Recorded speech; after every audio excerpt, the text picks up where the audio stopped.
Chapter 2: The Venetian Empire, before and after the Council of Florence. Beginning with the nation-building policies of Charlemagne, and continuing under the Salic and Hohenstaufen rulers in Germany, Europe began to slowly recover from the devastation of the Roman Empire and its aftermath. By the 12th century, population was increasing, as was food production and manufacturing activity. These positive developments were all destroyed by the policies of Venice, particularly after 1200, as Europe was driven into a collapse, resulting in a horror beyond anything in the imagination of even the worst of the Caesars. Culturally, unlike the realm of Charlemagne or the Holy Roman Empire, Venice of the 12th through 14th centuries was very much a product of its Roman and Byzantine past. Never conquered during the Goth invasions, a part of Justinian's empire in the 6th century, and intermarried over centuries with Byzantine nobility, the Venetian oligarchy was never really European, but rather a continuation of the ancient Asian empire model of Babylon and its successors. Through the Venetian Senate, the Council of Ten, and the later Council of Three, a form of permanent oligarchy was established, whose power lasted well into the 18th century. From the period of the First Crusade in 1099 through to the collapse and depopulation of the Black Death in 1347 to 1351, Europe was dominated by this first manifestation of the Venetian Empire. Despite Venice's seizure of Byzantine and other colonies, this was never primarily an empire of geographical expansion, but of maritime and, particularly, financial ascendancy.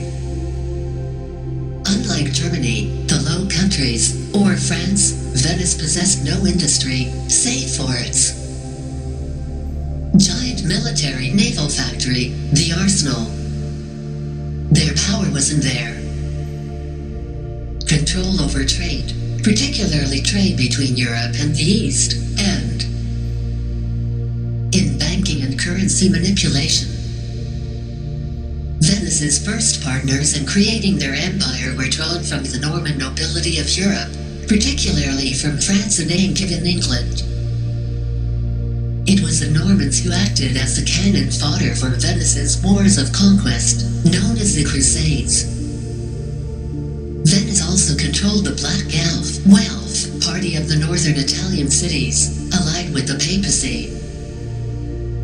Beginning with the Guelphs' military campaigns against Frederick Barbarossa in 1176, the Venice-controlled Lombard League was born. A group which came to include all of the major cities of northern Italy, with the exception of Milan. These Lombard League cities then served as the centers for the emergence of the usurious Lombard banking system. This Venetian-controlled alliance of the northern Anglo nobility, the Guelph-dominated Lombard League, and the Vatican, ruled over Europe.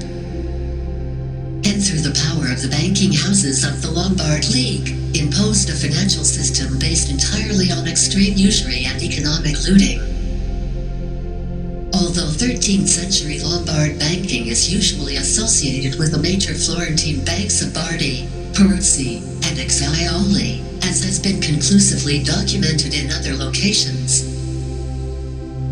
Venice's control of gold and silver trading made it the actual godfather of the Lombard banking system of this period. Not only the Florentine banks, but increasingly every royal court in Europe, from Naples, to France, to England, to Castile, and even including the papal court at Avignon, came under the domination of Venice's control of silver and gold trading. For more than 100 years, this Venetian-created monstrosity destroyed and looted the continent of Europe. Countries such as Naples and England were driven into bankruptcy. Woolen and other production collapsed. Food production declined. And, by no later than 1290, Europe began to lose people. Cities, towns, and nations were all ensnared in the Venice-Lombard web of debt and usury. In the absence of sovereign national credit institutions, the Lombard bankers became the de facto creditors and financial dictators of Europe. Much like the financial vultures of today, the Lombard bankers not only drove their victims into debt, but used that debt to seize real assets. By 1325, for example, the Peruzzi Bank owned all of the revenues of the Kingdom of Naples, the most productive grain belt of the entire Mediterranean area. In Castile and England, the entirety of wool production was pledged as collateral for the Lombard loans. The situation in France, Hungary, and elsewhere was similar. Europe was transformed into a gigantic tax farm as local rulers looted their economies and people to send money across the Alps. By 1300, whole sections of Europe were experiencing severe economic decline, food shortages, and loss of population.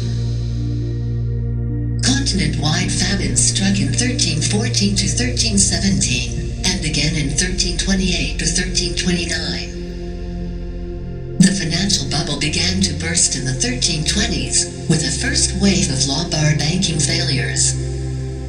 Financial doomsday arrived in 1342 to 1345 with the collapse of the Acciaioli, Buonaccorsi, Bardi, and Peruzzi banking houses. The bubonic plague swept across Europe from 1347 to 1351, killing an estimated 30% of the population, and in many areas far more than 50%. From 1351 through to the early 15th century, the population declined further, as disease, famine, and economic devastation played themselves out. The Renaissance and the creation of nation-states.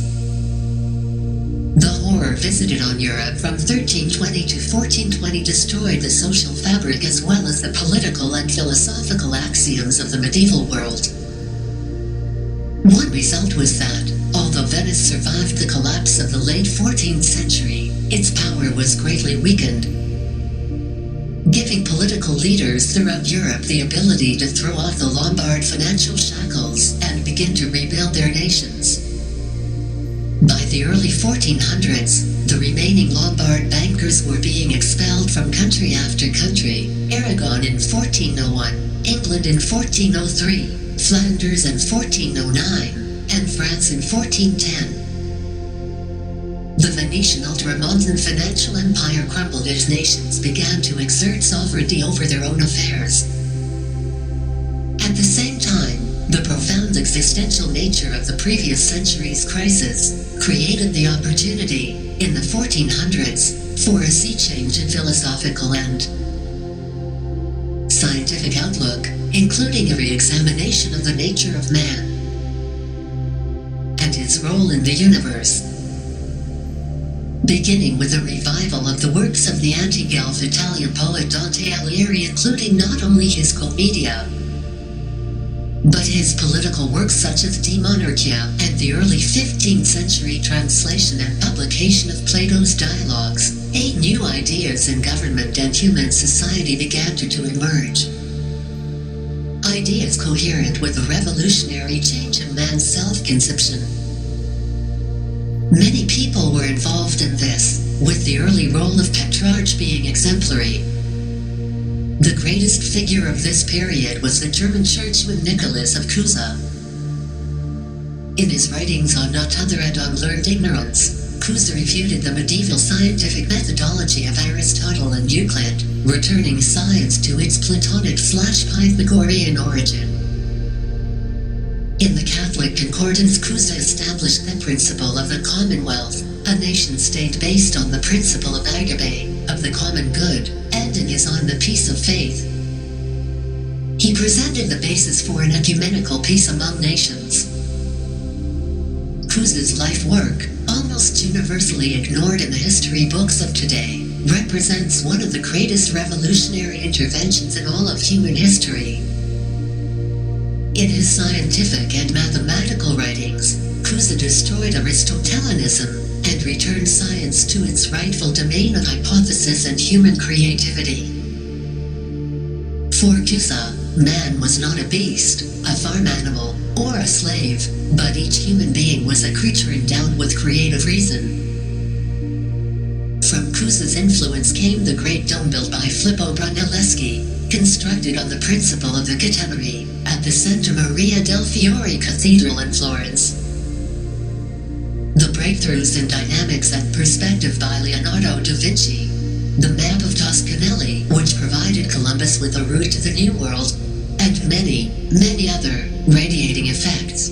Cusa organized the great 1439 Council of Florence, which brought leaders from throughout Europe into an agreement on the agapic principle of the filioque, and established the basis for a new civilization built on the principles of human reason, the common good, and national sovereignty. In 1461, Louis XI ascended to the throne of France and proceeded to establish the first modern sovereign nation-state, based on Cusa's Commonwealth principle, aligned with the Medici in Florence. Louis proceeded to build ports, roads, schools, printing houses, industry, and infrastructure. He provided support for the cities, created a national currency, and broke the power of the feudal baronies. These are Louis' own words, taken from his book Le Rosier de Guerres, The Rosebush of Wars. Considering that the characteristic of kings and princes and their knights is that their estate and vocation is to defend the common good, both ecclesiastic and secular, and to uphold justice and peace among their subjects, and to do good, they will have good in this world, and in the other, and out of doing evil will only come grief.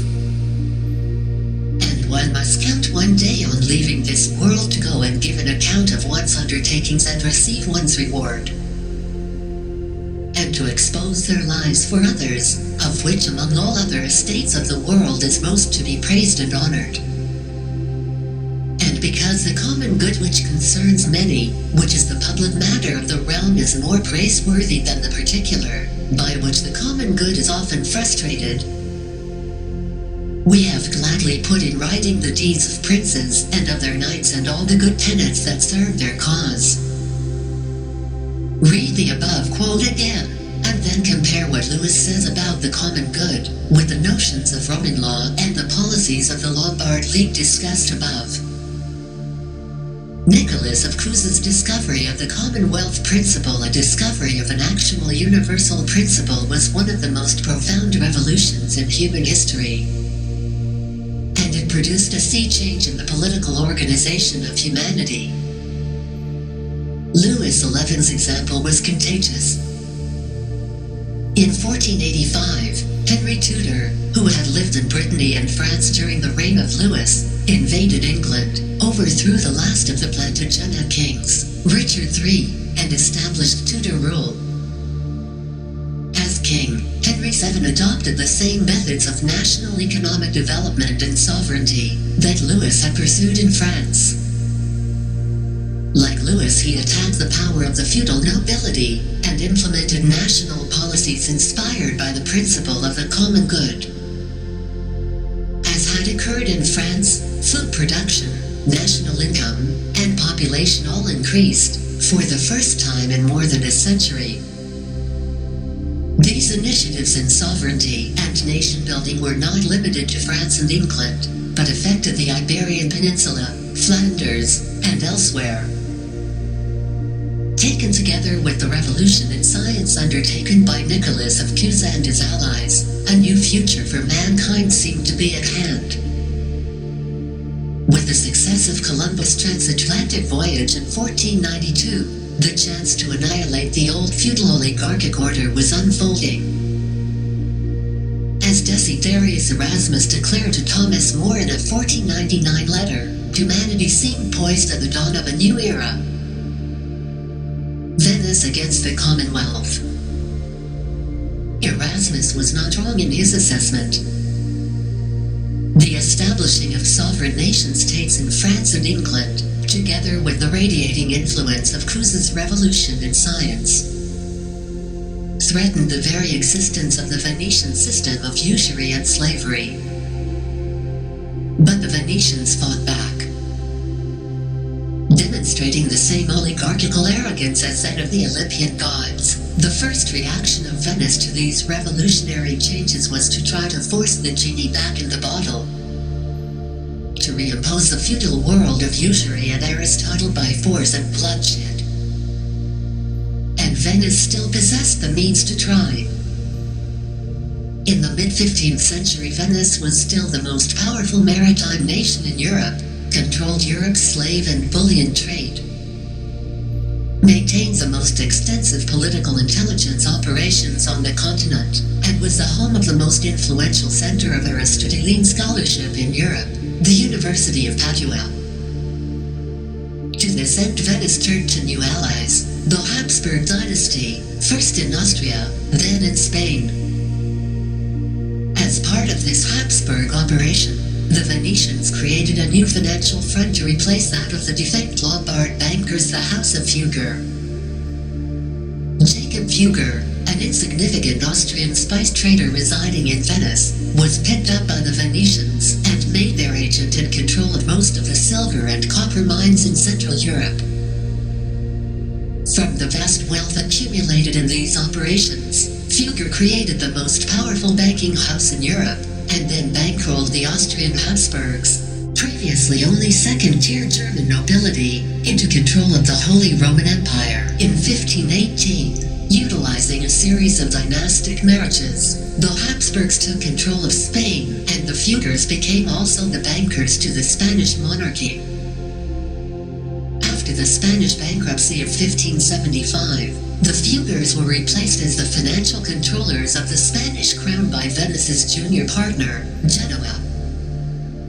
But for Venice, that just meant substituting one proxy for another. In essence, the 14th century Black Guelph Party was reborn as the Holy Alliance, a Venice-Habsburg-Vatican axis, with Venice in direct control of the Papal Curia. Venice also controlled the policies of Spain through its Fugger and Genoa's allies, who, as the creditors to the Spanish government, drained off all of the loot from Spain's massive traffic in gold, silver, and slaves, manipulated every aspect of Spanish policy, and drove the Spanish crown into bankruptcy several times. At the same time, Venice launched an all-out counterattack against the revolution in science initiated by Nicolas Cusa and his followers. Like Zeus, they thought they could outlaw man's access to fire through the use of imperial force. This effort culminated in the 1545 to 1563 Council of Trent, which attempted to reimpose Aristotelian rigidity, essentially by papal decree. The mastermind of this so-called Catholic counter-reformation was the Venetian Cardinal Gasparo Contarini. At the heart of this Venetian counter-offensive was the use of terror. Sheer barbaric terror, with the initiation of the Spanish Inquisition in 1478 under the direction of Tomás de Torquemada. Europe was drenched in bloodshed, setting off the wars of religion, which did not end until 1648. Waves of mass killings, persecution, and inflamed passions engulfed Europe, the victim of which was the humanist ideals of the Renaissance.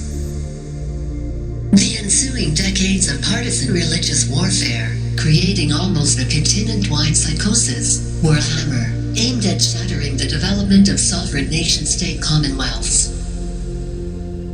The end of the old regime. Ultimately, this Venetian strategy didn't work.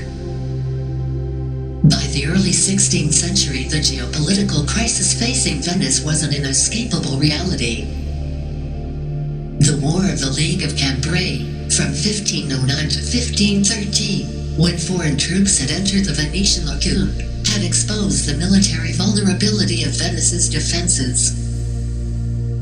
In addition, by mid-century, Venice was threatened with the loss of not only her colonies, but her entire access to trade with the East, at the hands of the Ottoman Turks. Despite the Venetian Habsburg papal victory at the 1571 Battle of Lepanto, Venice lost Cyprus and other colonies, and was forced to sign a humiliating treaty with the Turks in 1573. Economically, Venice began to hemorrhage. Between 1560 and 1600, the size of the Venetian merchant marine shrank by one half. In 1560, a banking crisis struck, lasting into the 1580s. This was a total collapse, such that by 1584 every private banking house in Venice had closed. At the same time, the explosion of transoceanic travel had created an entirely new strategic reality. Small but significant numbers of Europeans began to emigrate, particularly to the Western Hemisphere, hoping to escape the Old World oligarchical matrix. Venice was in no position to meet this challenge of the New World, to undertake the task of imposing a global maritime empire. Perhaps, if Venice had stuck to its reactionary methods, it could have found a way to overcome its difficulties and deal with most of the challenges mentioned above. But there was one problem that could not be solved using the old medieval methods. The idea of the Commonwealth, together with unprecedented scientific and technological progress, had been unleashed by the Renaissance. The Zara-growth world of feudalism was forever dead. Despite all of the Venetian-inspired bloodshed and intrigues, human progress was on the march. And some in Venice realized that the new ideas of scientific progress and national sovereignty could not be stopped by the Spanish Inquisitor's torture chamber. After 1513, new initiatives were taken to transform certain fundamental features of the empire, to change it in order to save it. A new direction was required. This all played out over a period of several decades, with important inputs from Italy, Flanders, Spain, and elsewhere, but ultimately, the creation of a new model of empire would have to come from the new leadership in Venice itself.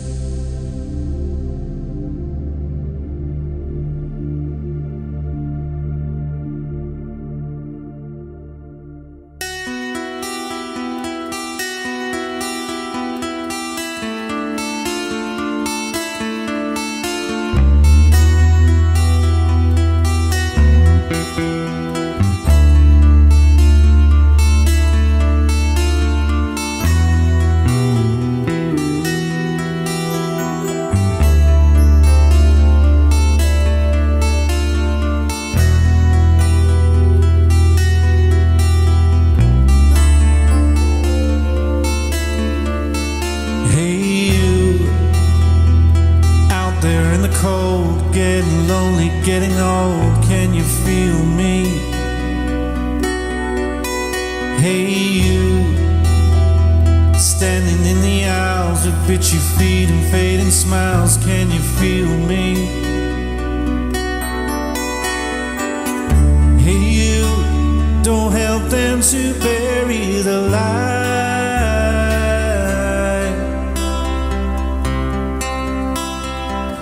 Don't give in without a fight.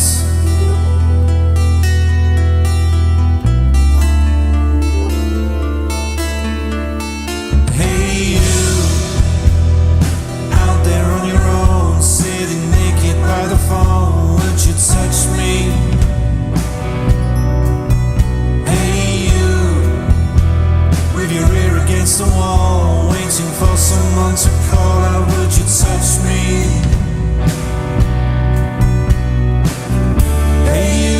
Would you help me to carry the storm?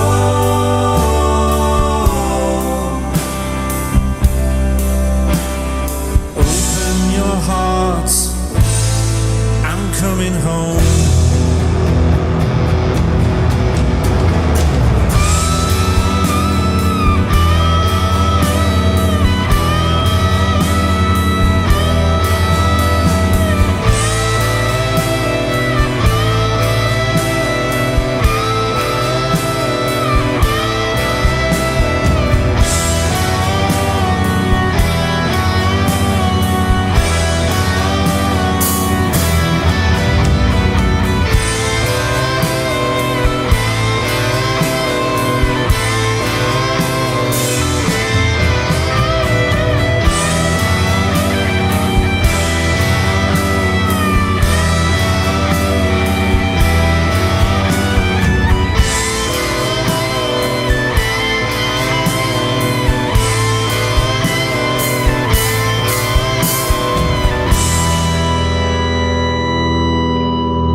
fantasy. The wall was too high, as you can see. No matter how he tried, he could not break free. And the worms ate into his brain.